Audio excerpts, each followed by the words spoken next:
I feel like the Zen shit is over, right? Let's just change this right off the bat. Hello, everybody. I am, of course, a regular Watto, and welcome to the George Lucas Talk Show. Let's see. One of the key differences between Zen Watto and regular Watto is that regular Watto has zero chill. So I don't want to fuck around with this bullshit anymore. Either you know how to be a live studio audience or you don't. Let's see the hashtags. Hashtag Amira Eliza Graskiner. Hashtag Dagobah Hashtag drop the Michael Jackson star of Captain EO. A, Michael is misspelled. B, there's a comma which would disrupt. Yeah, I just noticed the misspelling. I'm sorry, Watto.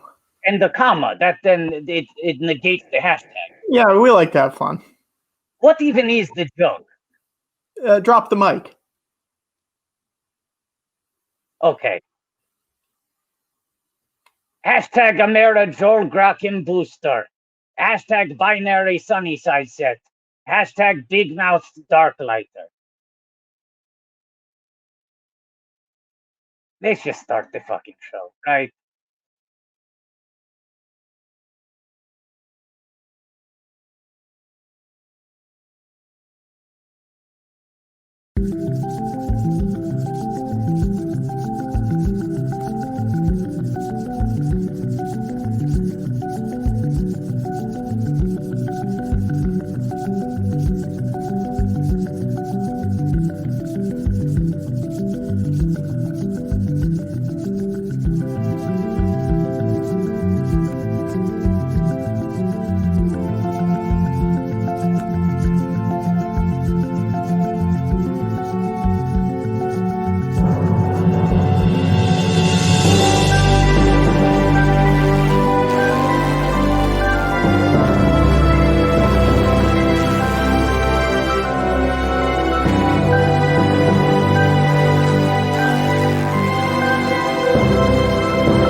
Hello, I'm George Lucas, creator of Star Wars.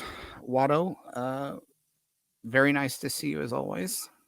No more Zen shit. That was hacky, right? We don't need bits. Let's get back to being real on this show. Right. I think that was a one-time thing. I think it was worth trying, but I don't think you were meant to be Zen. I think you have to be you. It's not in my code. It's not how I was rendered. I was trying to reprogram myself. And it honestly was disrespectful after all the work you did to create the backup file of the original coding for me to get in there and try to much with it. Let's give people the unfiltered Watto, right? Right. Watto was always a character that I designed to be completely unapologetic. Yes. You never say sorry. No. Fuck you. That's right. You're in your face. I made it so you could fly, so that you could literally get in anyone's face, regardless of height, whether they're very tall, very short. You can fly to their level and get in their face. Look, I'm trying to do a hard reboot right now. I got to make up for lost time and start becoming more hashtag unfiltered Watto. So I say let's just start the show, right? Absolutely. Let's bring the guest on. Patrick, why aren't you jumping in? Normally Patrick, why aren't you jumping in? We've been waiting for you. I was letting you guys. Yeah, I was letting you guys have a minute or two, but should we bring the guests on?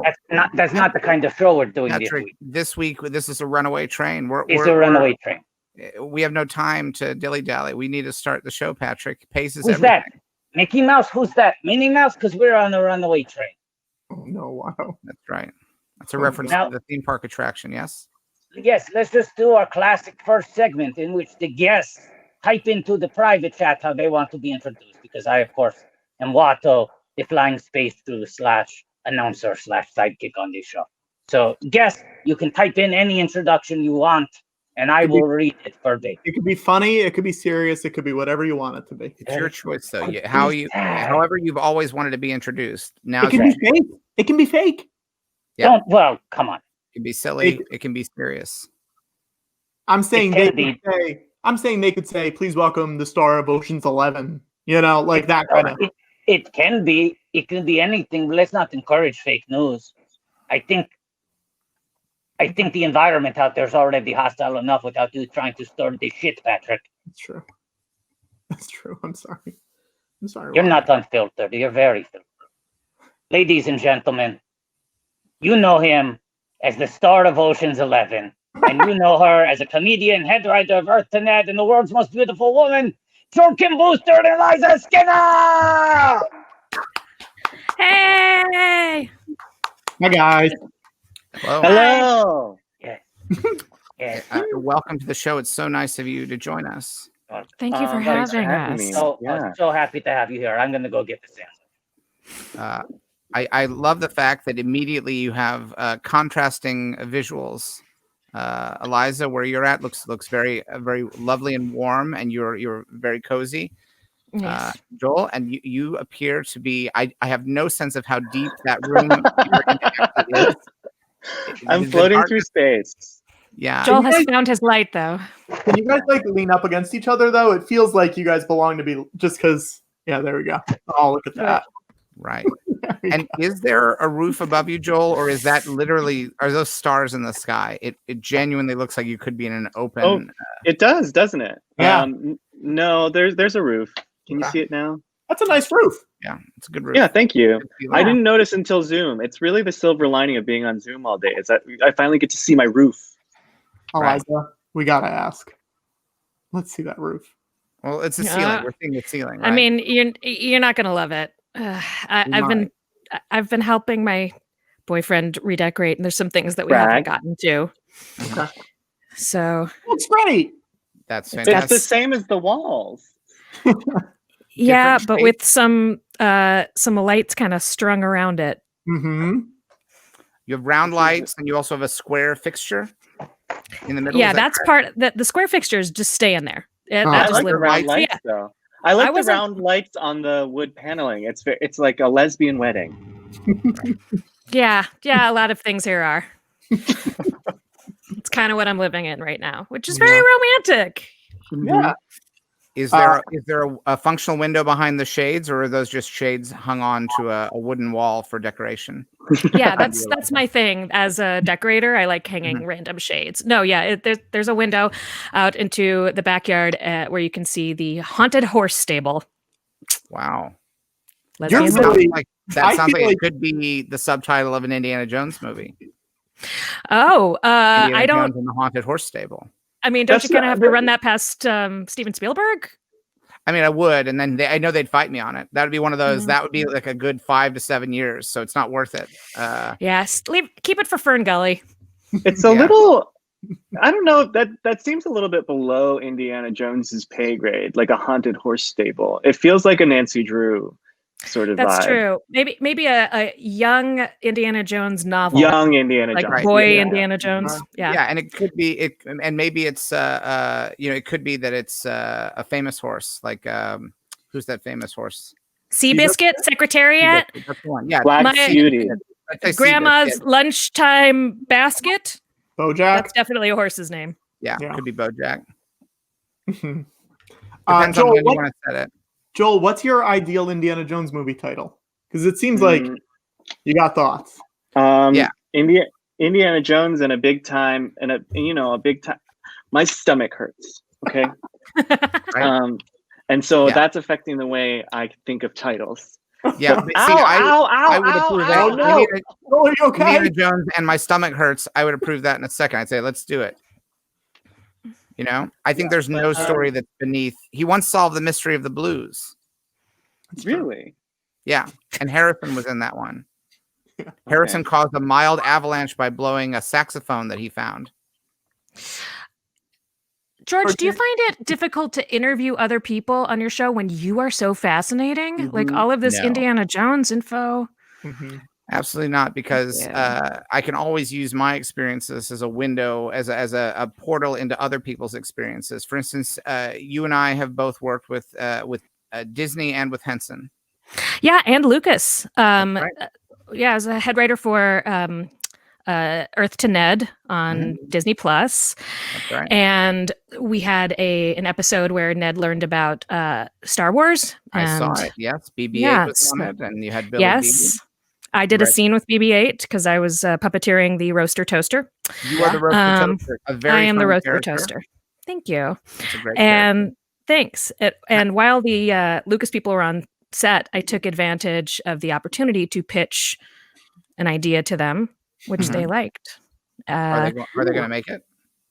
Who knows? I won't get any credit. The idea was, this is pretty high concept. Give Baby Yoda a smaller Baby Yoda to play with. He has a name now. We have to call him by his name. That's not what I called him at the time because it was like over a year ago. But they of course they know everything. But I was like, hey, you guys should give Baby Yoda a smaller Baby Yoda for him to play with, and they were like, that's a really good idea. And I was like, what? It's that easy? What are you talking about? No, that can't be all it takes. No, that's it. That's how you do it, Star Wars. I mean, that's sort of how Baby Yoda came to be. It was just like, think of something cute and make it smaller. Yeah. And I did that with the Ewoks. I said, let's give the Ewoks little baby Ewoks. And they're adorable. Yeah. And Jim did that with the Muppets. He made them Muppet babies. It makes something a baby it's the reason we exist, and it works in stories too. The Ewoks are a really good example of something that is not cute as normal size. Have you seen the Ewok movies where they're sort of like, there are a few human-sized Ewoks in that, and it's really unseemly. You mean Return of the Jedi? No, like the Ewok movies. The Battle for Endor, the two Battle TV for Endor, yeah. They always bothered me because they have little leather lips. Like I wanted them to be stuffed animals, like teddy bears. Teddy bears don't have skin lips. Yeah, that is what the actors who played the Ewoks, that's what they would say before we were doing a shot. They'd all be saying little leather lips, little leather lips. Yeah. So I'm plush all the way. You know what I'm saying? Yeah. I want to show Eliza this picture of Wilford Brimley with an Ewok. Oh, is that when Wilford Brimley was like 32? A young Wilford Brimley. Every time Wilford Brimley is mentioned, they're always like, "Can you believe he was 19 when he made Cocoon?" Yeah, like, he is 20 years younger than current George Clooney in that photo. Is Wilford Brimley the one who has had sex with like 1,000 women or something like that? I don't know. We know about that, but maybe. No, you're thinking of the basketball player, Will Chamberlain. Will Chamberlain. Right. Yeah. Yeah, one of my great trivia wells is men who've had sex with many women. So, yeah. And you're trying to tell me that, hang on, let me bring up a good picture to emphasize. I just want to show Joel. You're telling me that it's not this guy? He's 15 in that photo. Yeah. It should be said, though, some of these, kind of character actors who looked like piles of laundry in the 70s were some of the greatest Lotharios in Hollywood. Yeah, I don't think Wilford did as well as Wilt Chamberlain, but I think he did all right. But Joel, as an example, Burgess Meredith put up some serious numbers. I don't know if he was Wilt Chamberlain level, but he put up some serious numbers. Well, Watto, do you remember the story that we heard about Eli Wallach? Eli Wallach. We had a guest on who worked with Eli Wallach, and he said he spent the whole day on set bragging about stopping Marilyn Monroe. Yeah, it turns out there's been a lot of that going on in Hollywood for a long time. I had no idea that all these guys in Hollywood were leveraging their power to have sex. Yeah, it turns out a lot of them do that. It's wild. No one told me this. Mm-hmm. Yeah. What are you drinking out of? It's a Watto cup. Oh, has that's fun. Watto, has it been addressed that you sort of you're very blue? You're sort of like a Max Rebo more so than a Watto. Wow. Look, it's you have to understand it's a sort of HD technology issue. You know, It's like Phantom Menace was shot on film. I was rendered digitally. Now we're on Planet Scum. It's the compression. It's just a compression issue. Now, Eliza, that was 20 years ago, Joel. Cut him some 20 slack. years ago. You have to understand, I was 2 years old when that movie was made. Okay? Wait, so are you saying that Watto's evolve into Max Rebos? Is that like part of your? It's not a Pokemon situation. No, you just. I mean, those aren't the only animals that change as they evolve. I think you might be wrong about that. Have you ever read The Ugly Duckling? Oh, Joel, Anderson. Have you, Joel? No, I haven't read the source text. It's thick. It's a pretty dense book, so that makes sense. But long story short, turns. Yeah. I'm sorry for bringing up your color, Watto. I'm getting raked over the coals in the chat right now. Watto doesn't see color.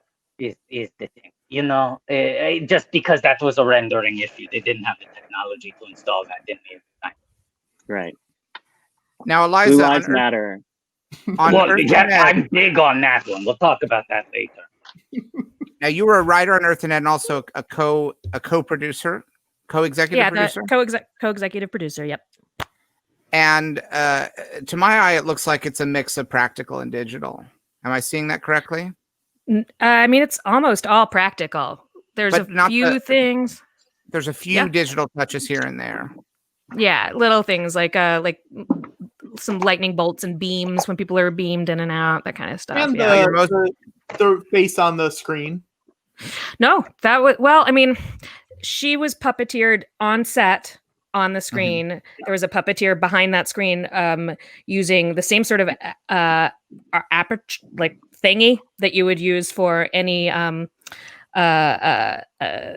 animatronic puppet. Yeah. Mm-hmm. Yeah. So that was happening live right there. And I believe Jim was in the last few years of Jim Henson's life, he was really getting into the idea of puppeteering and then using a combination of digital and practical. He was starting to use things where you'd be puppeting, you'd keep the tactile element, but then you'd use a digital element to enhance it. Probably. I mean, I believe that Grogu has benefited from some of that. Right? Am I saying that right? Grogu. He's cute. I think you might be adding an R. Gogurt. Gogurt. Is it Gogurt? It's Gogurt. I think it's Gogurt. Banana strawberry. I have a feeling we're going to find out that that's not his name. Grogu. I think it's just a noise he made, and I think he was meaning to say Yoda. What would you have called it, George? What? Yoda, another Yoda. I was shocked that Grogu wasn't already taken for a Star Wars name. Seems like that would be first string. Yeah, we did. Yeah, most of the noises that you can make have already been claimed by one Star Wars character or another. If you can kind of make a noise, it's already tagged. Have you considered Pity Pat? Oh, that's a great one. Pity Pat, because I like that because it's cute. Because we have to remember these are for kids. Pity Pat. Yeah. And I think Pity Pat would have a lot of flat little feet. Mm-hmm. Yeah. But also when Pity Pat gets mad, like becomes like a huge like centipede type of thing. So no one sees it coming because they think it's Pity Pat. They're gonna forget about her. I went on the Wikipedia and I typed in grow just to see what would come up. And something that came up was groat, which is a bleeding animal that inhabited several. It's just a goat. Get that out of here. Get that. There's Grodra. There's the character. There was one of those. There was one of those literally in the just a couple doors down, and one of the huskies attacked it. Yeah, that's not so much a fun story. No. But Watto, they're used in Pladarian cuisine. Spectre of the past. I don't need Pladarian cuisine. I Jewish cuisine. Okay, Groot is a Timothy Zahn creation. He was like one of the best EU writers too. Yeah, that's really disappointing. Let's get into this, Joel. Okay. My favorite. What do you want to get into? You love the EU. I do. I was one of those people who was furious when they said that the EU was no more. That didn't count. It wasn't canon anymore, and I was really upset. I was Star Wars legend. Yeah, I was one of those adult men who was really upset about it. Yeah, you were upset when they decided that some of the things that were completely made up are really made up, and then some of them are true, made up but true. Yeah, and some of the things are just like not true but double not true. Yeah, like extra made up. Are you guys Are you guys talking about Brexit? I don't understand. It's a fictional Brexit of sorts. It is, yeah. I think when the Disney expanded universe was made non-canon, it was for angry male nerds of a certain age. It was their Brexit. Wait, it was a more serious Brexit. Joel, can you explain to Eliza what we're talking about? Because I feel like you will have the best. We're gonna let you guys just. There was like a whole. Oh no! So there was, there's a whole lot of books that were written, and they were all like weaved together in sort of a web of continuity together. And there was like a source Bible, and every other book had to sort of, play by the rules that was set by the book that came previous for it. Like 20 years, 25 years, 30 years. That was mostly in between Jedi and the prequels, right? No. It's after. It's post. Most of it's post Jedi. So it's like that's what Luke I'm saying. It's between. It's after that. Oh yeah. Before, like when they're published. I mean, like when there weren't movies coming out. They were being published until like 2014, I think. I think like right before, or at least right up until the point when Disney bought them, they were being published. Like because we were at like. Yes, I read about this, and the people who wrote them aren't getting like money and credit, right? Is that? Well, I can't imagine that they're not getting money, but they're definitely. I think there's a like Disney is kind of being like they don't exist. That's an additional issue. There are two different controversies here. Yeah. Okay. Sorry, I saw a Twitter thread and suddenly it all sounded familiar. No, Joel. Adam Dean Foster is getting shafted on residual. Right. Basically, the movies the guy who wrote this book is not getting paid the money that he is owed from the residuals for this book. Basically, their argument is that the contract with the residuals was with a previous company, and now because Disney bought that company, they don't have to honor those contracts. That's so shitty. Yeah, it is. They're the richest company in the world. They literally called beer flavor. Yeah, it's as someone who read a lot of novelizations and sequels based on movies when I was a kid. Not so much Star Wars. No offense, George. I mean, honestly, if it didn't have your hands on it, I didn't want to be part of it. Right. But that is a huge bummer because I feel like part of why you can do that stuff is that people are like, that doesn't count. It's not really a real thing. You didn't totally make it up, and it's like, I don't know. Right. That's it. Got in my kid brain and changed stuff. But that's what we're talking about. Yes. Did you have a favorite novelization, or what are ones that stick out that when you were growing up? Enemy Mine, I liked a lot. Wow. The effects were much better in my head than they were in the movie. E.T. Those were kind of the main ones. I remember reading 2001 after I watched it because I was like, what the fuck happened? I bet it'll say in the book. Didn't say in the book. It doesn't say. It does not explain it further. But it was written at the same time as the movie. They wrote the movie and the book together. Yeah, that. There it is.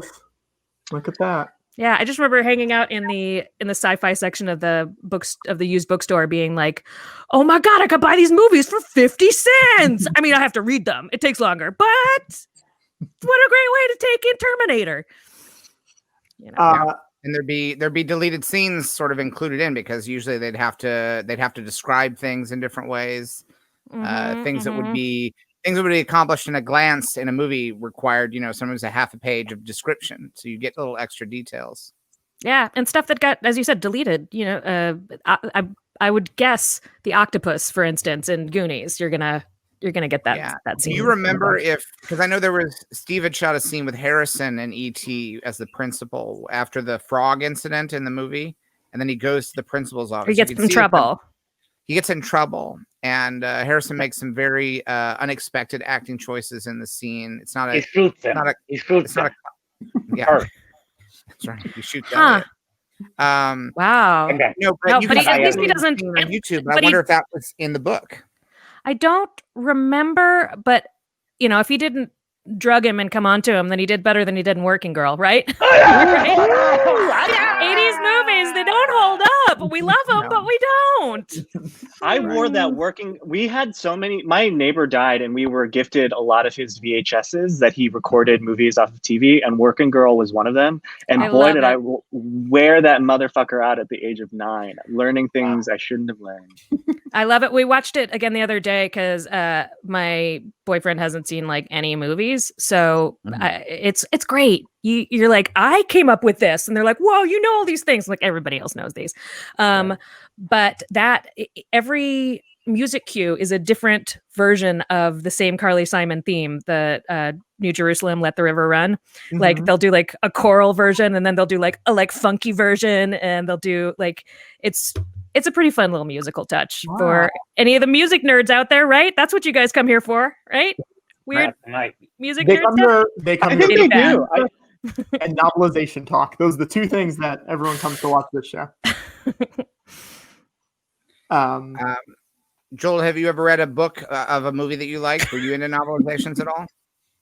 Yeah, I liked. If you watched the movie, that was my way of like getting around not being able to see a lot of movies because of my parents. I would go to the library and get the novelization. Like I read like the only thing I can think of off the top of my head for some reason is I read the novelization of Batman No Man's Land, which was an actual like comic book series, but then they turned it into a book too. I read that and I really enjoyed that. And I read the Phantom Menace novelization and I thought it was way better than the actual Phantom Menace. Why? So you love the Phantom Menace. You love the Phantom Menace, that's what you're saying. Yeah, ultimately, yeah. Great. I'll take it. What did the novel have that you would have liked in the movie also, even though the movie was perfect, George? What? I think there was just like a lot more like the characterizations were deeper. You got a lot more Padme. You got a lot more Sabe. You got a lot, which is like really important to me as a child. And so yeah, that was pretty much it. A little more Watto.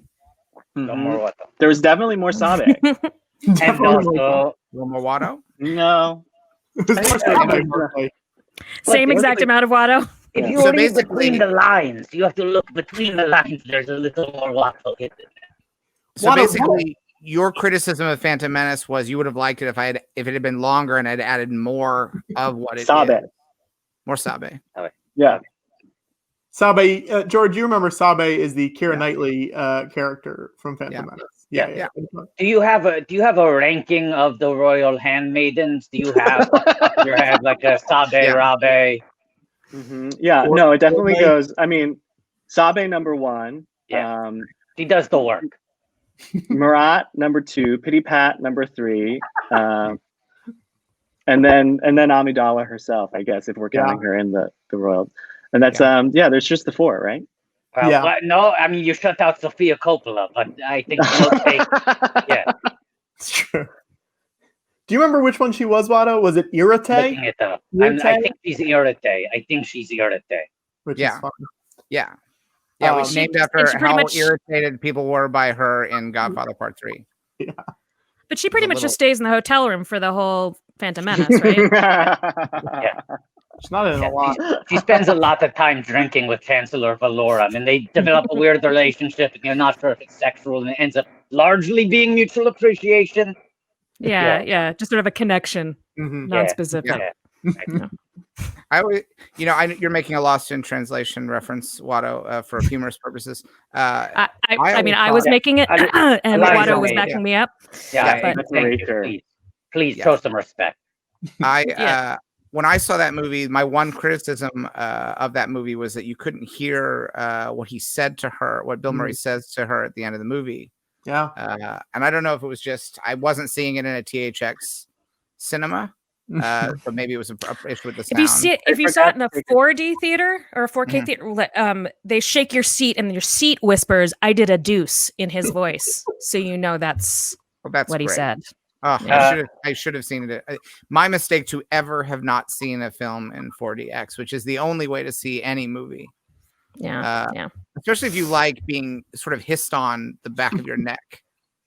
I enjoyed seeing Captain EO that way. Yeah. Yeah. And wondering if there's a gas leak or if that's just some smell engineer's approximation of what's supposed to be happening on screen. Well, pretty fast because Captain EO goes, woo! So you're like, oh, we're having the same experience. Yeah. I got an answer, by the way. Sofia Coppola's handmaiden in the film, of course, because she's the most fabulous of the handmaidens. Her name is Sashay. Sashay! Yeah. Yeah. Ooh. Wow, really imaginative names. Sabe, Sashay. Yeah.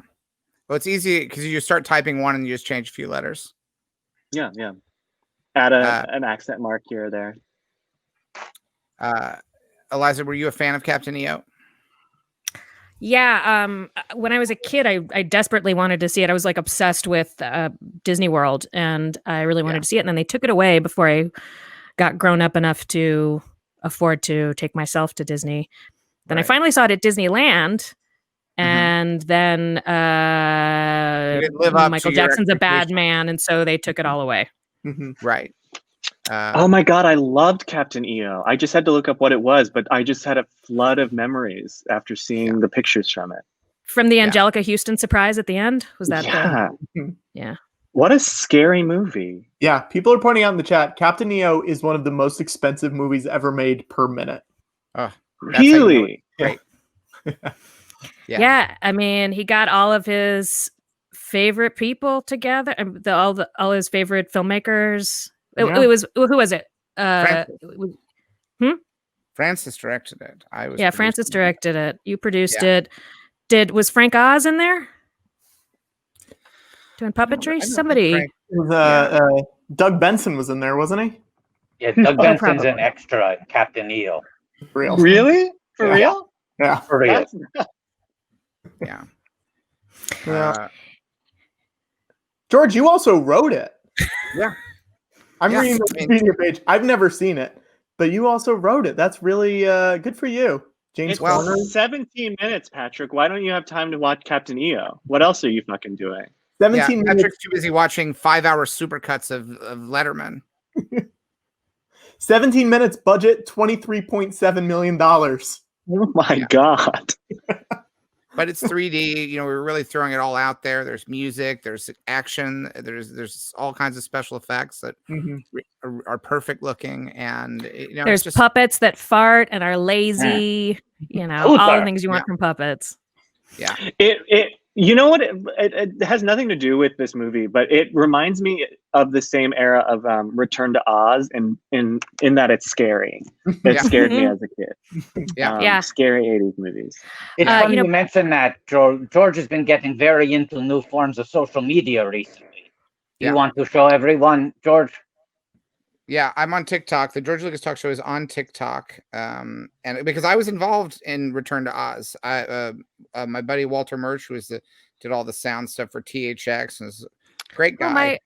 Well, my boss, Brian Henson, was Pumpkinhead Jack in it. Yeah. Friend of the show, Brian Henson. Friend of the show. So you go to George Lucas Talk Show, and you'll see the TikTok. And I have one TikTok so far, and it's just of TikTok. There you go. But the music playing there is TikTok by Kesha. He creeped me out. But also those, you remember those graffiti guys in The Wiz? They creeped me out pretty bad too.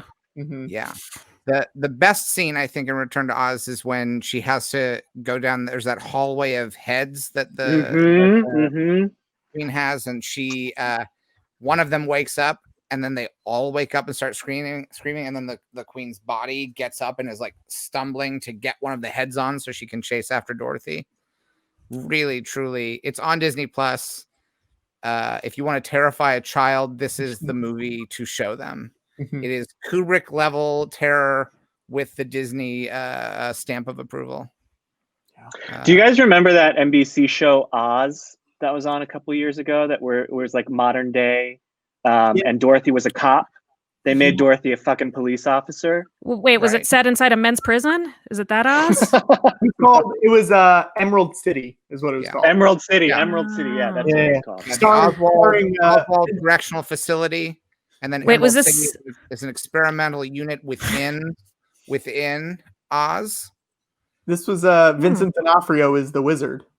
Yeah. Was this before or after Once Upon a Time on ABC? This was after Once Upon a Time. So was it sort of that sort of thing where they were like, let's push that check again?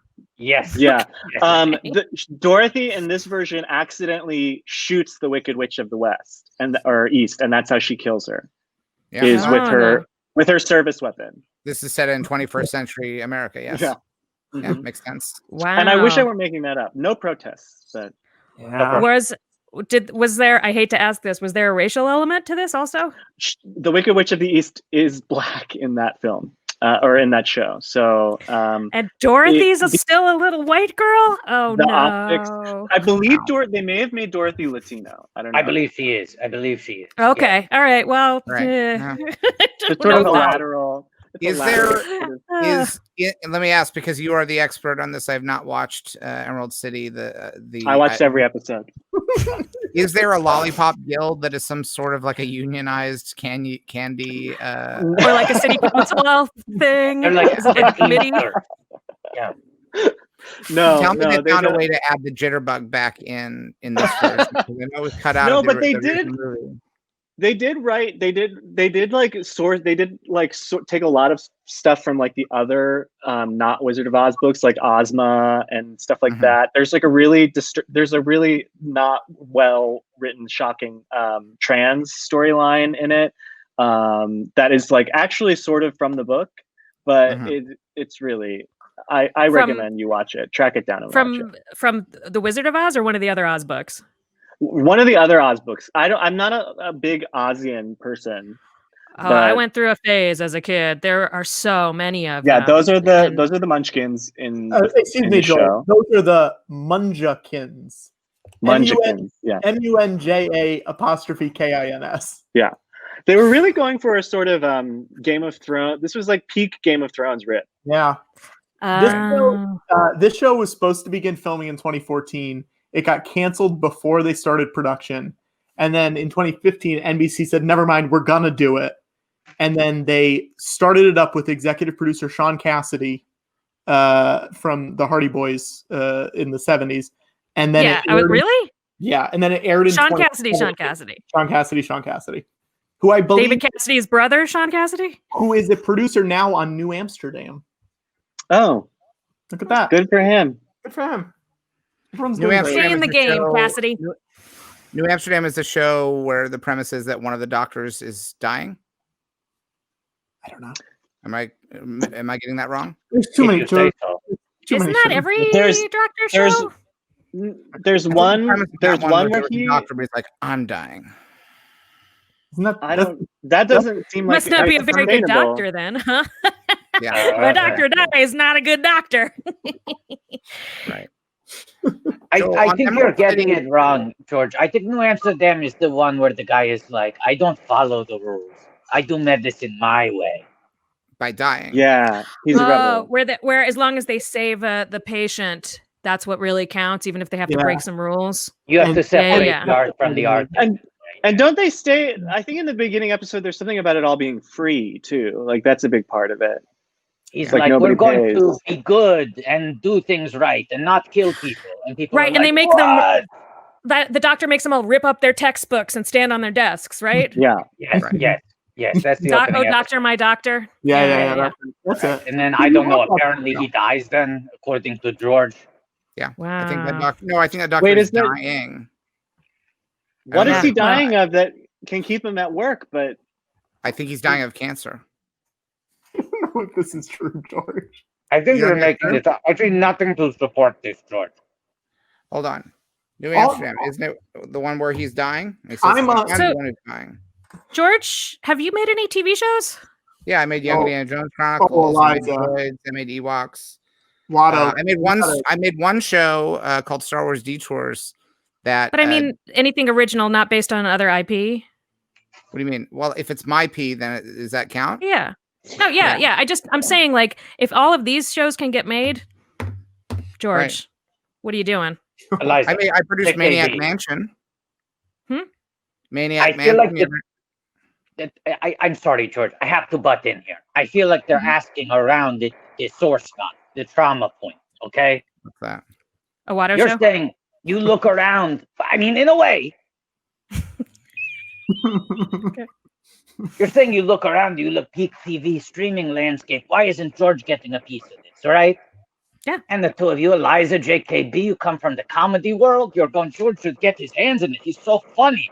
Here I am, riffing with him on a talk show. Why isn't he doing a streaming comedy show? But 10 years ago, George had that very idea, ahead of the curve. He said, it's time to make Star Wars very funny. I don't want any middlemen, any execs, any suits getting their hands all over it. I'm just writing the check. Mm-hmm. I'm going to self-produce 39 episodes. I'm going to write an additional 40 scripts. I'm going to staff a room. I'm going to hire animators. I'm going to record all the VO. I'm doing it all out of pocket, baby. So it's pure, unfiltered funny. And the show is done. They do a Comic-Con panel. They do a quick peek at it. People are so excited. They can't stop talking about it. And then Disney comes in and they steal Lucasfilm in the middle of the night and leave behind a note that says, here's the $6 billion we agreed upon. And George is distraught. But the one sliver of solace in his heart is that at least this now unreleased TV show, 39 complete locked episodes, are in the hands of Disney, who are famous for releasing animation. Ooh. Eliza, JKB. Yeah. Where do you think the 39 episodes of Star Wars D4s are today? The Disney Vault? On the shelf. It's probably in the vault, but the point is they were fucking shelved. It's been a decade. No one has seen them. Last week, someone leaked a segment. It was one of the first times it had been seen publicly. Disney could release it with the push of one button.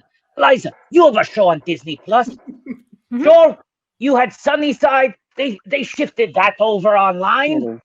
Yeah, it's sort of famously canceled. But then they said, you're low online. ratings. We're giving it to you. Yeah, you can at least access it, is what you're saying. Yes. Yeah. Eliza, you've probably seen the button that they press to release the shows onto Disney Plus. You've probably been in the room where they press the button that releases the show. Yeah. They brought it to set, and they were like, "You push it, no, you push it," and we're all like, "I don't want to, I can't." And so none of us did. So we had to wait like another 9 months after we wrapped for the and show they haven't to even come they out. haven't even pushed it all the way yet.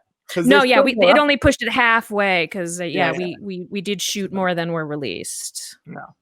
Is that a second season of episodes? I guess so. Or would they call it season 1, part 2? I don't know. That's not part of my decision, and I'm not sure if I'm supposed to say, but I did get a job where I made 20 episodes, and 10 episodes have come out. I'll say, I mean, as a fan of content, that's a secret. No one, don't even tell your family. Don't anybody tell. As a fan of content, I really do find it exciting the way the studios have disrupted the medium by releasing half of seasons separately, but contractually treating them as one season. It's fun. It's fun. Yeah.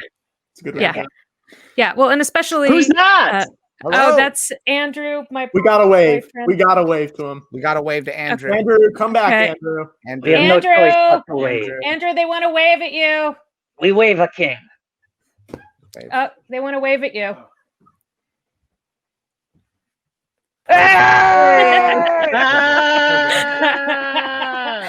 He's a big fan of yours, George. Oh, that's great. The C is for comedy on the shirt? Colorado. Oh, okay. Colorado. As long as we're getting guests. Wait. Whoa! Oh my goodness. Boo! Wow. Boo, look. No. This is I Boo. have a guest. Hello, Boo. Oh, yeah? Joel's got a guest? Hey! And also... Whoa! Oh. But then show us Boo. Uh-oh. Yay! Oh, this is fun. This is fun. Now, remember when that was the only Yoda we got? Gross, you know. Wrinkly fucking Yoda. Now, I need to have a word with Patrick because he owes me an apology. Okay, hang on one second. Pull them off. In episode 2 of New Amsterdam, Dr. Max Goodwin finds out he has cancer. Apologize to me, Patrick. George, I'm really sorry. I'm going to say this. I'm going to say smile. Don't smile while you apologize. I'm so sorry. I do want to say. I want to hear it clean. George, I'm so sorry. Thank you. I want to say, I'm going to bring them back in. Whoever's updating that New Amsterdam wiki, you gotta update it some more because it's not on there. Ugh, Patrick loves to blame the wiki. Also, George, it's difficult of you to ask Patrick to stop smiling while apologizing because he's just learned about someone's incoming death. Oh my God. The thing that he finds funniest. Just to give you background on this, during one of the episodes of this show, Patrick came onto the stream smiling as if he had come to announce that Christmas Day had arrived and Santa Claus had brought us a bag full of presents. And he said, bright-eyed and bushy-tailed. He said, guys, I have news. And we thought, what wonderful news could he possibly be bringing to us? And the news was that legendary Academy Award-winning composer Ennio Morricone had perished. We do not understand to this day why Patrick he is smiling the way he is smiling now. He's never given us an answer. But you know the way they say that every time a bell rings, an angel gets its wings? Anytime, is that from a book or something? It's a Wonderful Life. Yeah, we know. Great, I agree. But what book is that from? Yeah. Yes, My Life is Wonderful, and one of the many things I've done across my years is watch a Frank Capra movie called It's a Wonderful Life, where they say that every time a bell rings, an angel gets its wings. And similarly, right. Yeah, okay. Yeah. Every time a Pat laughs, someone dies. Oh no! Stop! You got to stop. I'm trying. You got to stop laughing, Pat. He insists on working in the field of comedy. The Reaper, they call him. Yeah. If that's your problem, you got to get into local news. Yeah. That's where you laugh at death. Sure, I'll do it. If anyone wants to hire me, I will gladly get into local news. Let's double down on this. Let's try and get Patrick a job in local news. If anyone has connections, even if it's just as a correspondent, like a culture correspondent, a little fun, lighter side segment, let's genuinely try to get Patrick a job somewhere in local news. Sure. Yeah, I will. I'll leave my job and I will go work in. No. You don't have to leave your job. It won't be a full-time gig. It'll just be an occasional segment. Yeah. George, can I ask Joel a question? And I feel like this is really important. Joel, can I ask you a question? This is something that we ask people occasionally. We're in 2020 right now, and there's a lot of people doing like Zoom reunions for shows or like catching up on their old characters to see where they would be now. Mm-hmm. Where is Maud's ex-boyfriend from Bojack Horseman in 2020? Well, he's got laid off. He had to move back home with his parents because the California Pizza Kitchen is not considered an essential business. Barely considered a restaurant, actually. So they're one of the few restaurants that had to close down. And he couldn't pay his rent. And there was no relief package passed. Okay. So he had to move back in with his parents. And he gave them both the disease. And they passed because they're on the disease. Yeah, they passed of the disease. No thanks. Oh, I'm sorry. And and so he inherited their mortgage. Oh, and so now he's trying to figure out a way to pay that. Okay, that's a good. Patrick, do you mind if I ask Eliza a question quickly? Watto, go ahead, Watto. Eliza. Watto. Please forgive my forwardness, but I must ask. 2020 has been a strange year for all. We're all unmoored, untethered from reality. But sometimes, one of the few focal points we can find to fixate on, to keep us focused in these stormy seas, is to know what our favorite characters would be doing in 2020. Eliza, can you tell me, what is Candace from the Michelle Obama sweater episode of Are We There Yet? Doing in 2020? Probably working for Trump. Yes. I think she's probably doing urban outreach somehow for Trump, and helping people in ways that they did not ask for and are not helped by. Right. And in what month? Thank you. In what month of 2020 did she contract the coronavirus? Yes. What? Oh, I missed that. What? In what month of 2020? Which Trump administration outbreak did she contract the coronavirus? Was it during the more recent wave? Did you get it from Giuliani today? No, it was a while ago. She actually she gave it to Kellyanne Conway. Oh, just at a buffet brunch that they do for executive ladies. That's cool. It's a jazz brunch, all white. Oh yeah, my favorite kind of jazz. A jazz brunch. All white. Yes.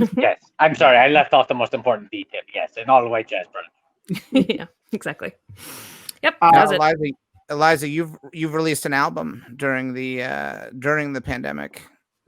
Into the Wind. I released it. It flew. Yes. Regarding My Lovers. It is a combination. It is a hybrid of comedy and then music, but music that is also amusing. There's comedy in your music. It's like detours. It's fun. Yeah, it's fun. It's not just like some songs you listen and you think, well, where are the jokes? And then other songs you listen and you think, oh, the jokes are all through the song. But they're not spoof songs. They're not spoofing other songs. They're original songs. Not a Weird Al. No. Yeah, not Weird Al, who was in the episode segment of Detours that was leaked. Weird Albert Yankovic. But we're not talking about his albums. Well, the songs you write are great songs, but also very funny. Thank you. And one of your songs was about the world ending, but you released it last year. It wasn't inspired by what's happened this year. You were ahead of the curve in calling out how bad things are. Yeah, I got some stuff right in the music video. I got masks right, but I did not know that it was going to be a disease. I thought it was going to be maybe some gases or something. But yeah, it's hard. I can't. A few times this year, I've wanted to be like, I called this. Check out my music video, but it's like a hard thing to take credit for and like get praise for. Like, high five me! Hey, check out my comedy. But yes, I did. Yeah. And also, the other thing I got wrong is that the chorus of the song is, "If the world is ending and the world is ending, we should probably make love tonight," which is not actually something. The virus. That would actually, it's irresponsible now.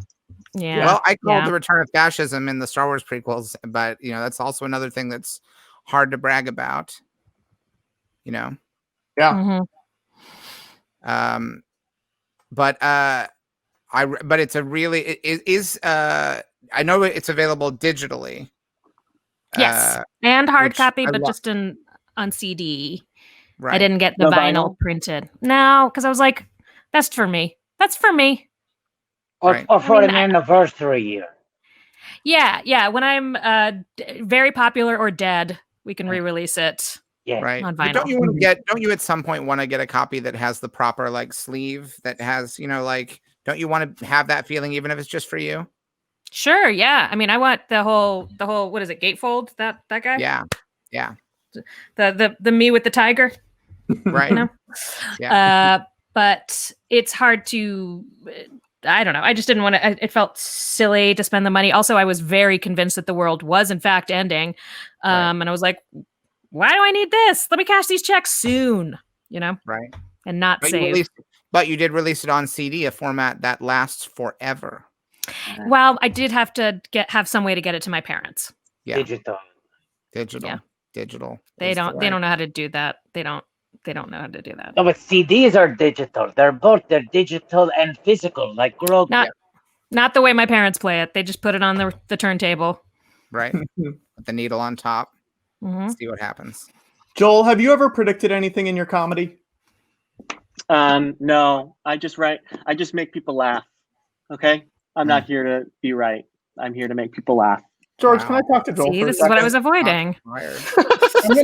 I'm gonna talk to Joel for a second, if that's okay. What's up, man? What are you doing? I'm just answering your question. I'm trying to be light. I'm trying to be funny. That was real. My stomach hurts. Do you want to go? No, I'm having a great time. I think you got to go. That was real mean. What? I think you got to go. But I'm having such a good time. I understand. They're not here now. They can't hear us. I appreciate it. I think you got to go. But I would like to stay. If I apologize, will I be able to stay? Do you want to try? I'm sorry. Oh, no. No. Patrick, what the fuck? What did you Wow. just do, Patrick? What the fuck did you just do, Patrick? Wow. You had to go. Wow. You gave him the Kimmy Robertson treatment. I'm just trying. I just want to set a precedent. You know what I mean? Everyone's got to be nice on the show to everybody. It's okay. It's okay. Don't worry. Boy. It's okay. Maybe I'm no one's happy kicking he's you not out. in local news. Imagine what he'd do with that position of power. Patrick, that is not your call to make. This is not It's the not your Patrick call. Cottonor Variety Hour. Now, here's the chain of command who gets to make that choice. Number 1, retired filmmaker George Lucas. Number 2, Watto. Number 3, Eliza. Number 4, Boo. Number 5, Bryson. Number 6, Dave. 7 and 8, Dave's twins. 9, Patrick's frozen sausages. 10, Patrick. Wow. You're lucky you made the top 10, Patrick. It's on a squeaker. It was a squeaker. And you might get bumped from the 10 depending on if we get the guest in the after show. I'm just saying, you're barely in there. It's tough to make the 10. That's all I'm saying. And I'm glad that I did. Hey, stop making jokes. This is very serious. Eliza, what's your favorite movie of all time? Tread carefully, Eliza. Apparently, he might kick you out the show if he doesn't like your answer. The Fly? It's a good movie. Cronenberg. Great answer. Great answer. Or Moonstruck. Great answer. Right. So the middle 80s were a prime time for you in terms of finding your films. The films that made an impression are that era in the middle 80s. Yeah. The ones that you locked in. I did. You know, and there were a lot of things that like I saw posters of when I was a kid and I was like, what is that? And then went back and watched as a grown up and was like, hey, okay. Like I just watched Broadcast News the other day and was like, yeah, I get it. It is good. But also again, 80s kind of fucked up. You know, there's some weird relationships and lack of consent. But don't you think that's one of the few 80s comedies that is kind of textually about the relationships being fucked up rather than presenting a fucked up relationship and saying, hey. That's what I thought. And then rewatching it, I was like, oh, see, they get it right. It's like complex and everybody's, some of this is. Sure. Some of this Is there a story beat that you're locking? I feel like there's a specific story beat that you're locking on to in broadcast. Yeah, it's when we're gonna spoil Broadcast News. Leave Brooks, the stream if you don't want to. We're spoiling it. Let's get into it.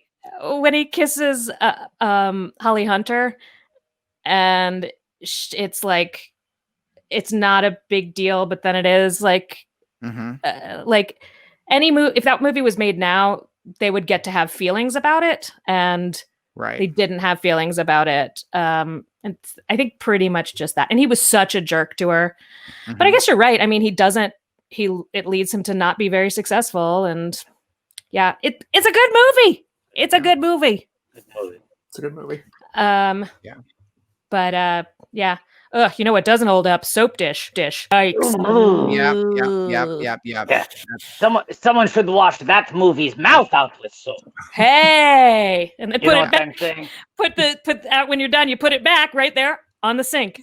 Don't throw the dish out in the trash. So I guess the follow-up question is, what's your least favorite movie?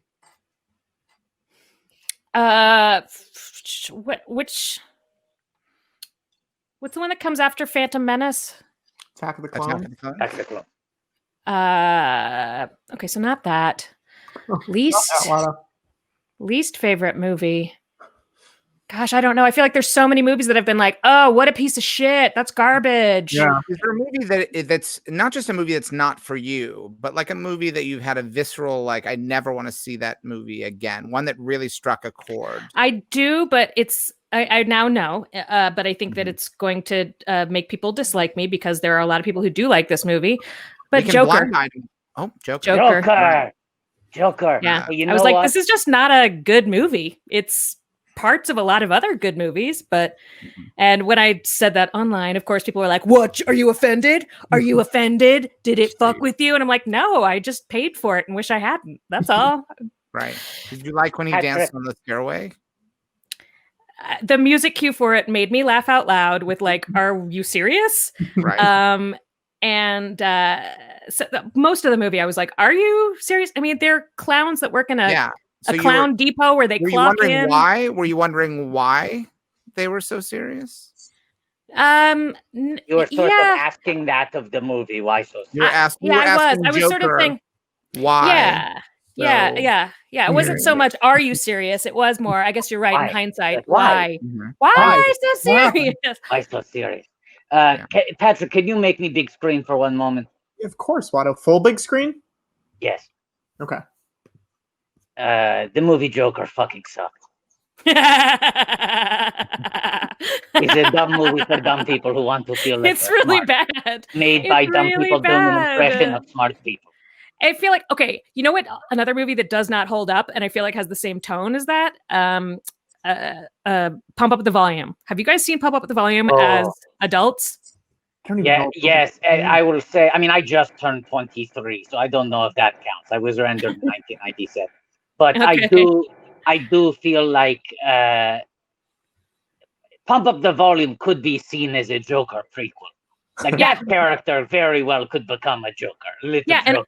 And all of those like pretty financially secure teens with parents that were too interested in their days. My mom asked me how school was. Fuck her. We're like, fuck you. I'm going to become a Joker to spite you. What are you mad at? Now, you guys are so mad. I've never seen this movie, but does this sound like the right way to describe Christian Slater? You ready? A little Joker. An introverted and insightful teenager. Is that right? The right way?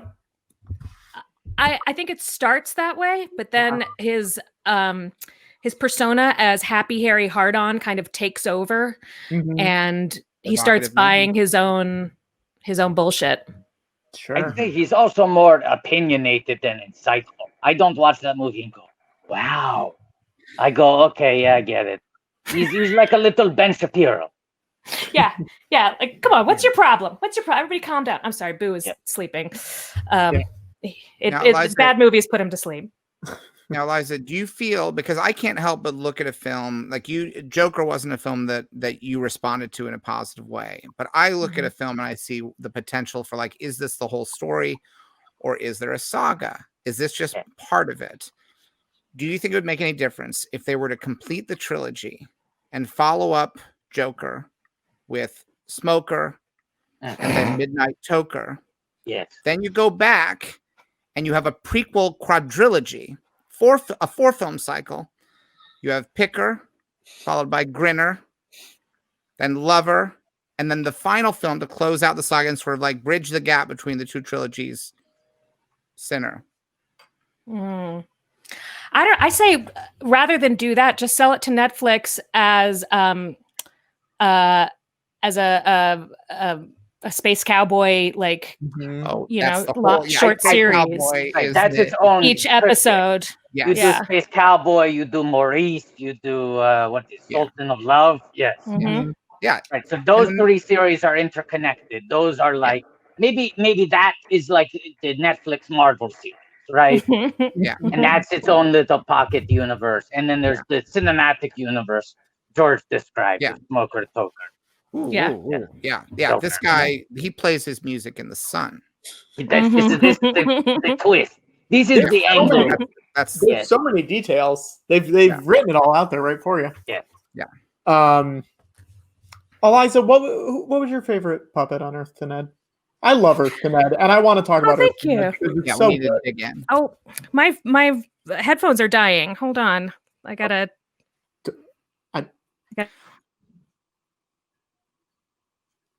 I'm so sorry. Please stay with me. Okay. I just wanted to be clear. I did not. All right. Here we go. So wait, what did you ask me? I said, what was your favorite puppet on Earth to Ned? Okay. Well, creature, puppet, however you would like to. The Claudes overall, because you could just do so many things with them, and they had such easily accessible emotions. They're such little weirdos. Yeah. Love the Claudes. They're a great character for people to kind of project themselves onto, I think. Now, wait, you were talking about how much you love Moonstruck. Did you have to do with the Claudes all wearing the Cher costumes? Of course. That was I had to do with everything on that show. That show is my fever dream. Yeah, it's a lot of like, and I mean, obviously a lot of great people collaborating and throwing their ideas in also, but I think my weirdest ideas ended up on that show, which was pretty cool. Usually when you're making a show, your weirdest ideas don't end up on the show. Yeah. You're like most accessible ones do. But yeah, they let us do a Cher fashion show.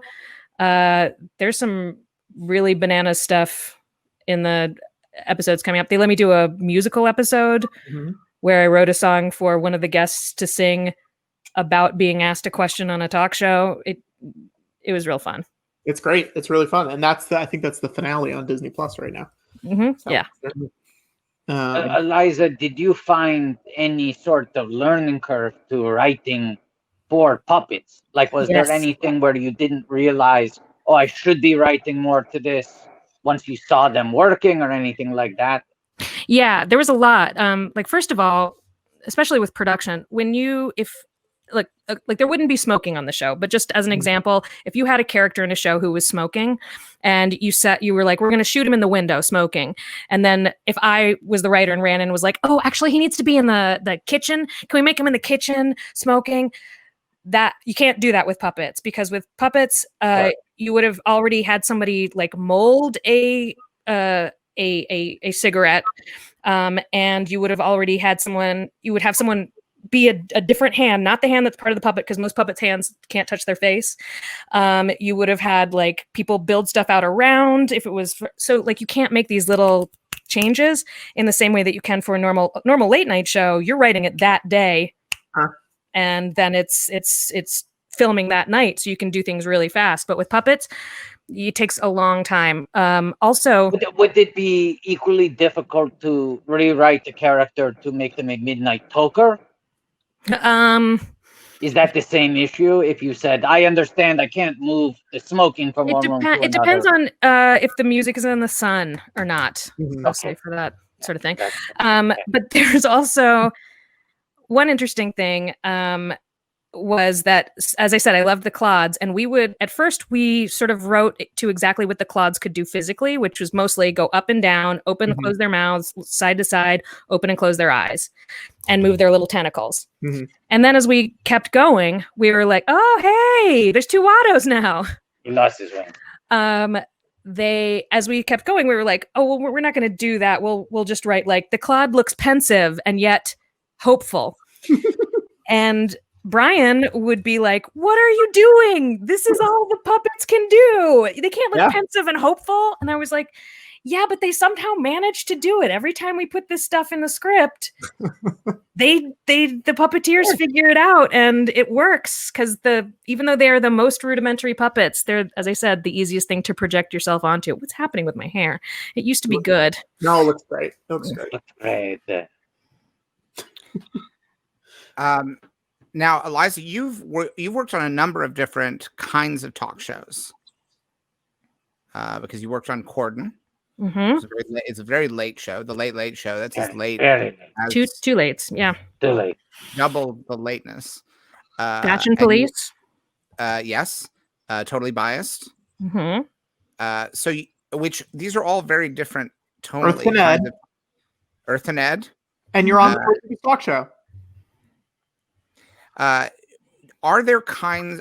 Is it a format? Like, are there kinds of talk shows that you would like to do that you haven't done? Like, has working on so many different kinds of talk shows opened your mind to the possibilities of a kind of talk show that you haven't seen that you would like to work on? Well, I have two answers. Great. Give as many answers as you want, honestly. One is Earth to Ned. I got to make the kind of show that I wanted to make, because my frustration with late night, what I like about late night is that you get to know people, you get to have a connection with people, and like you kind of, you're like in the living room with them if you're doing it well. What I don't like is that a lot of times it makes stupid people seem charming and smart and like they should be lauded and for being celebrities when they're just pretty. So what I liked about Earth to Ned was we weren't like, tell us about how you memorized lines. You know, we weren't like, well, oh, you did a movie. We're like, okay, so fundamentally, what do you think love is? What do dreams mean? Like, you know, we got to have people justify themselves as human beings, not so much as celebrities, which I like that a lot. Yeah. But my second answer is a late night talk show that has kind of more of like a punk rock vibe, kind of like a I would love to see like a Muppets meets X-Girl, Riot Girl, hosted by me in a shitty punk club with a live band. That's what I would like to see. Yeah, that's fun. Do you think there's something to the fact that Earth to Ned is designed to be like a lot of late night typical broadcast is very ephemeral? It's very much, it's happening tonight and then maybe it'll get rerun, but it's sort of like it keeps moving, making new episodes. Whereas Earth to Ned is designed, it sits on a platform to be evergreen. It's a conversation as opposed to the thing of tonight. Like the Tonight Show is for tonight, and then you don't watch it the next night. You watch a new one the next night.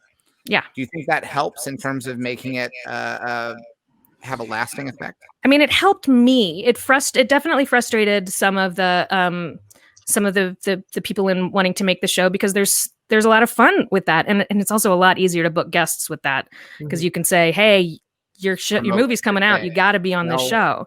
But with this, we're saying, hey, on this date, you have to come be on this show, and you know, as I said, talk to us about what fear means to human beings. But to me, as I said, I think that makes it more interesting. I think that makes it more fun. So I think it was one of those challenges that forces you to come up with a better product in the end. Yeah. How do you guys feel about Live with Murray Franklin? What? Live with Murray Franklin? I don't know. How do we feel about your echo? I don't think that's me. Oh, it might be me because I had to take my headphones off. Oh, okay, Eliza, no problem. Patrick, get on top of your shit. Yeah, hold on. I can fix this. Fix this, Patrick. It's not me. I'm gonna change it. Eliza is doing everything right. You need to fix this. This is a Patrick problem. This is 100% a rat issue. I lost my earbuds, but you guys, before I lost them, I don't mean to do a free plug here. Here we go. Hang on. Here we go. I did some laundry.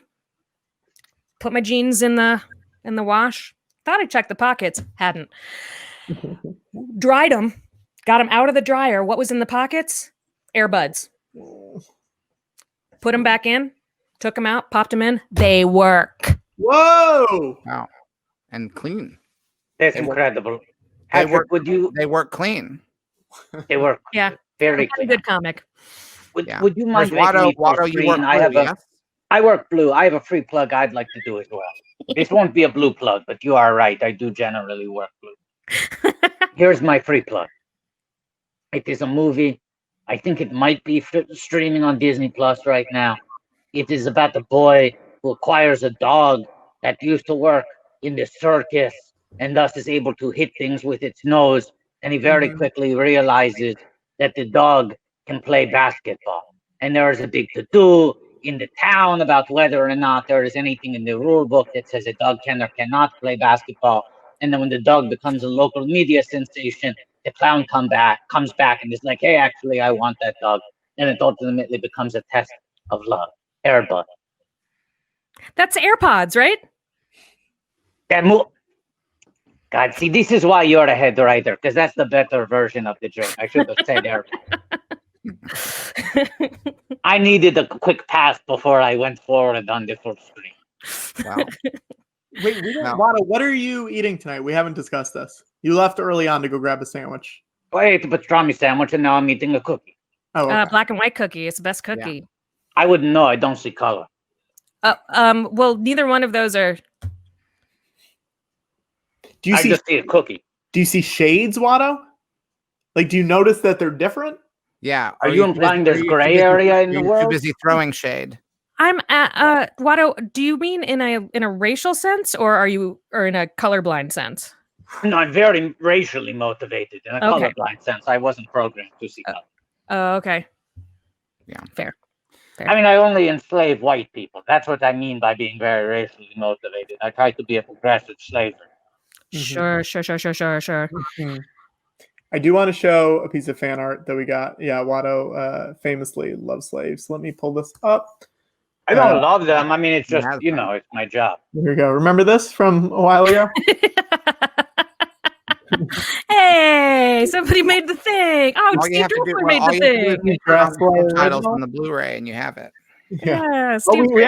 We actually got another one of the same thing. I just saw it from Bring the Noise.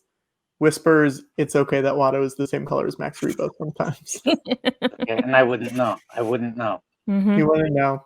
Eliza, do you have any fan art requests? Because our viewers can typically turn around some pretty impressive fan art within a few minutes. I mean, anything having to do with Boo. I am obsessed with my dog. So yeah, any kind of Boo content. If we could get we could get Boo into Moonstruck, and what was the other movie? The Fly. And The Fly. If we could combine those three things, so we'll get Boo in a reboot of Moonstruck and The Fly. Yeah, I guess he would probably have the Nicolas Cage role in Moonstruck. That's not true. He would have the Danny Aiello. He's just too nice. He'd have the Danny Aiello role. Yeah. I want to talk about the legendary Christmas special from it was last year. Yes. You worked on with John Legend and Chrissy Teigen. Which is a fun. His holiday album was excellent, and that was a very fun companion special. Thank you. Is that streaming somewhere? Is that on YouTube, I assume, or on NBC.com? Maybe probably NBC. Yeah. Did they put it on Peacock? Did Peacock get it? Maybe. I don't know. That crazy bird has been grabbing up everything, and I mean, I can't tell the difference with the whole Peacock and Premium CISO and Quibi and Boo. I believe you can watch. Oh, there's George's. This is there you go. The rare things I own is a CISO lip balm. I believe you can watch it on NBC.com. That's what I'm seeing right here. I just noticed now that this CISO lip balm says comedy 24/7. It's the balm. Wow. The balm. Now they but it's not comedy 24/7 at all, is it? Yeah, it's 0. 07365. George raises an interesting question. He asked if NBC Peacock got the comedy special, right? He asked if Peacock get it. Mm-hmm. But I think did they get the joke? No. Did they get it? Like, do they now have streaming rights for the holiday special? And I think we should also answer whether or not they got it. But I think the third question we should ask is, can Peacock get it?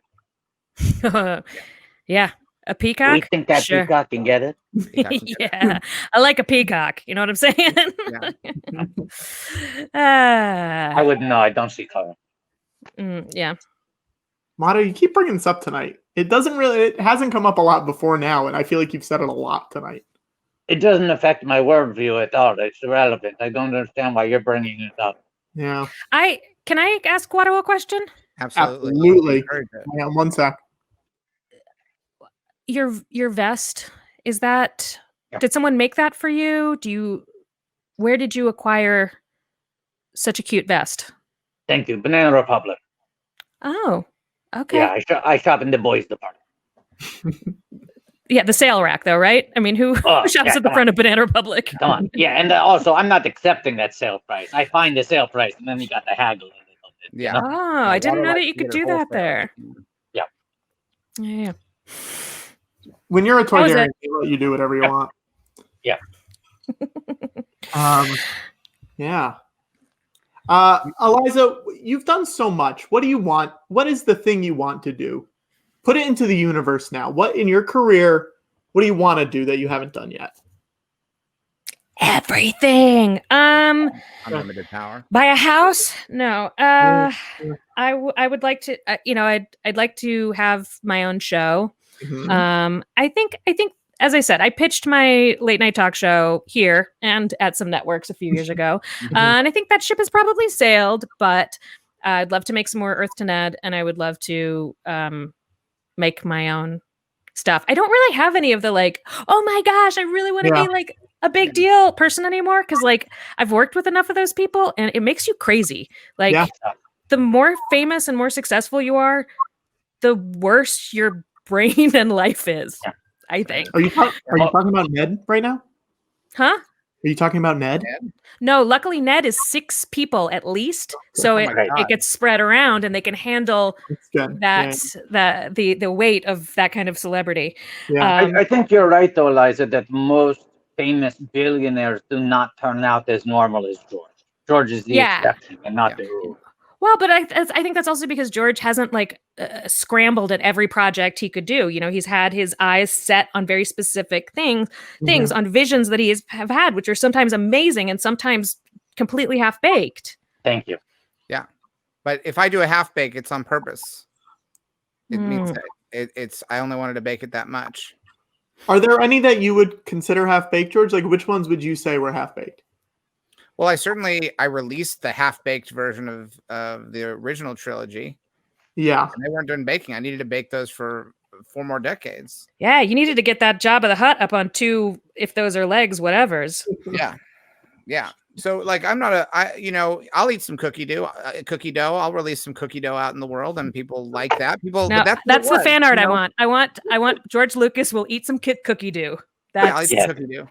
Right, it is a cookie taking a doo-doo, and George is eating. Diabetic, but I will eat some cookie dough, and I'll eat a bag of Hershey's Kisses. I'm diabetic, famously, but I will eat a bag of Hershey's Kisses if you put them in front of me. You'll steal it from the writers' room. Oh my gosh, you guys! I should probably put this in chat, but my computer's gonna die soon. Oh no! Oh my goodness! Okay. What's your percentage at? Let's chart it. Patrick, don't laugh. Don't laugh. 10. 10%? 10. And it'll speed up, won't it? When it gets down to like once it's down to 4%, it's really not 4. That's a 1. It's a secret 1. It's going to get faster and more intense. Are there things that you could do on your computer that will either speed up or slow down the imminent death of the computer? Because we can go either way if you want to get out of here faster, but I think we should end with your computer dying. I think I guess I can close some of the other apps. God, I mean, I could have put some things on my desktop into a folder at some point, but I've just never done that, so that's gonna make it run out faster, I think. This is a fun race against the clock, though. Yeah. Oh, it's already glitching, or like I'm already getting a lag. Oh. Okay, I'm lowering the brightness. Somebody said to lower the brightness. Well, let's say this, Eliza. Let's hear your parting thoughts that you want to put out into the world, just in case it dies. I just want to have it on record. Yeah. Let's get it in like a time capsule. Things that you would regret not having said if your computer were to suddenly perish. Oh yeah. Believe in your dreams, but believe you can do them on a smaller scale than you maybe once thought. Yeah. That's genuinely a good thing for everyone to keep in mind. What's been something that's really surprised you in the past decade in show business? I told you about my earbuds, right? Yeah, the earbuds, you can dry them. Very surprising. Throw them in the washer dryer, they'll be fine.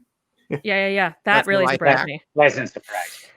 Yeah, but wait, you said in terms of the business? Life or the business, because I think sometimes the life surprises are much more important than the show business surprises, but sometimes they overlap. Yeah, that there really are like not great people that get bad people win sometimes. Yeah. Like, I think we like to think. Yeah, I think we like to think.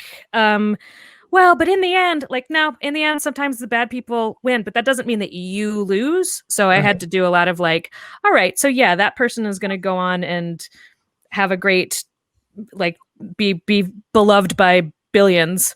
Yeah. But I still get to have the life that I want, and it doesn't have to have that person in it. This is really like shitty and dark, I guess. But no, you're not saying any names. It's okay. It's true. I like it. I like it. Yeah. If I can throw an addendum on there, I think another mistake people make is they witness the shitty people winning, and then they go, "Oh, I should be being shitty is part of the equation." I think that's a lot of this self-perpetuating issue. And the fact is, the fact that shitty people win does not mean that one must be shitty in order to win. Yes.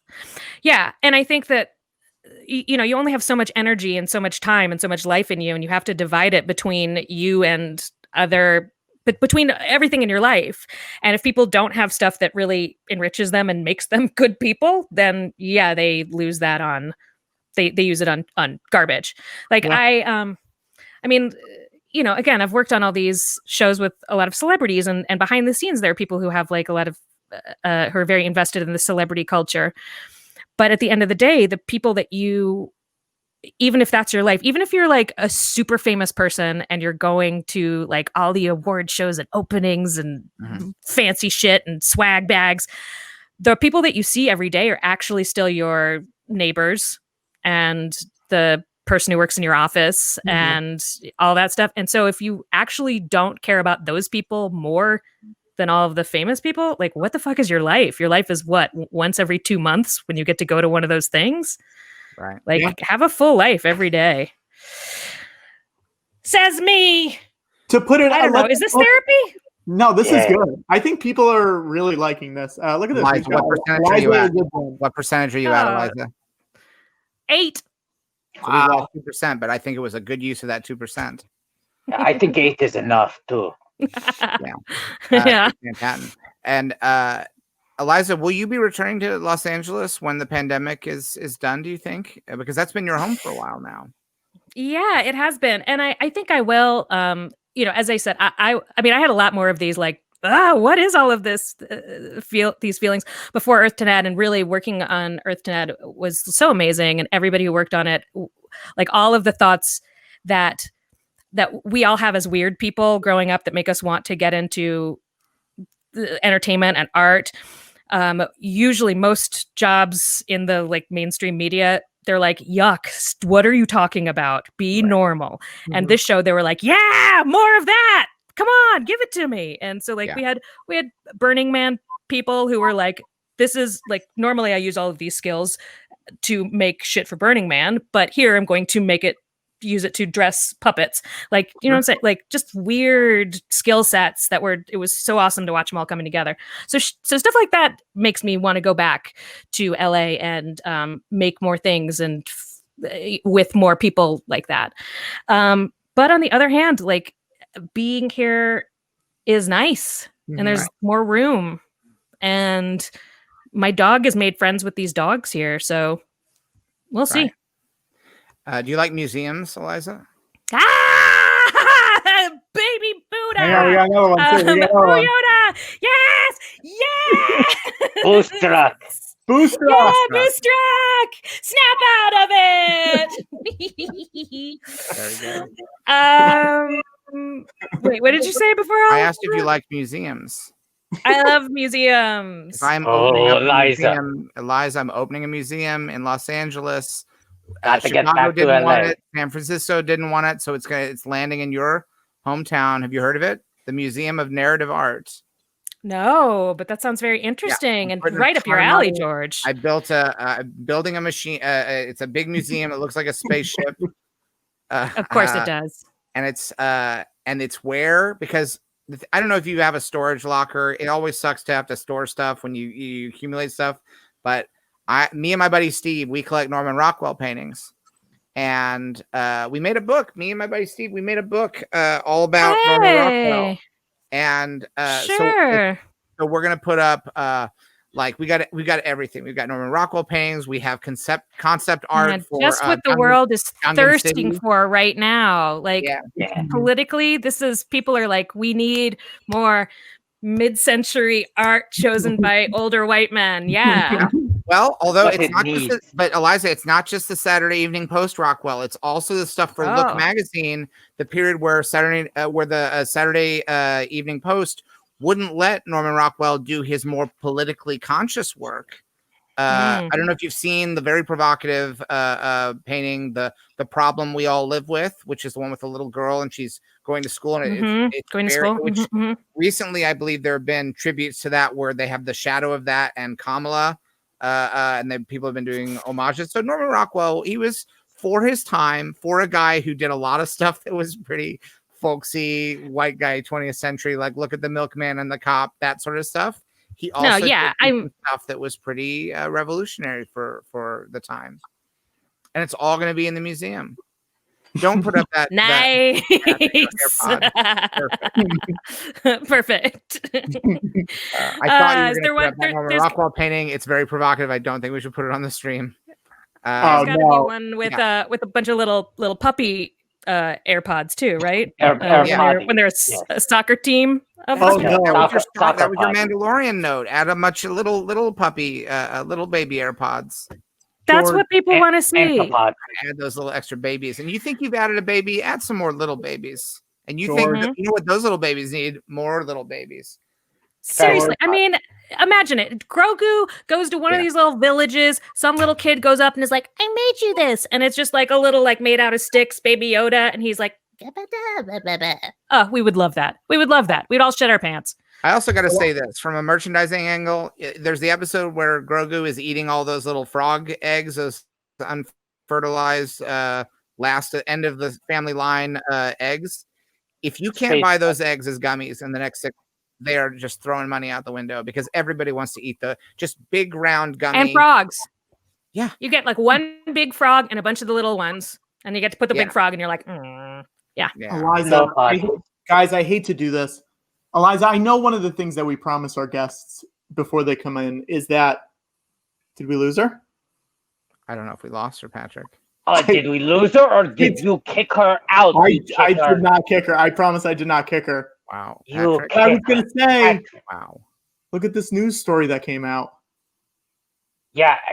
Pretty proven by the fact that you've now successfully kicked both of our guests off the show. Hang on. As a worst person won. I want to be clear. If you think I'm talented enough to talk and kick someone off at the same time, you got another thing coming. I don't think you're talented enough. I think you're bad enough. Me thinks you do protest too much. We should offer a correction. Routine. We should offer a correction to deadline. You're telling me she went from 8 down to 0? The numbers don't add up. The numbers don't add up. Patrick. I agree.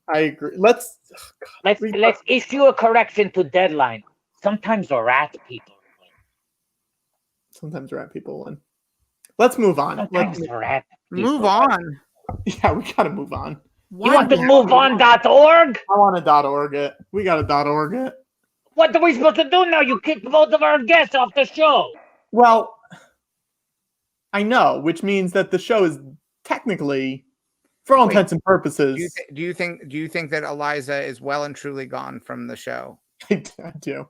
Like the computer has completely lost power. I do. Oh, it's Patrick with the obituaries. Saying good news, everyone, in this style of Futurama.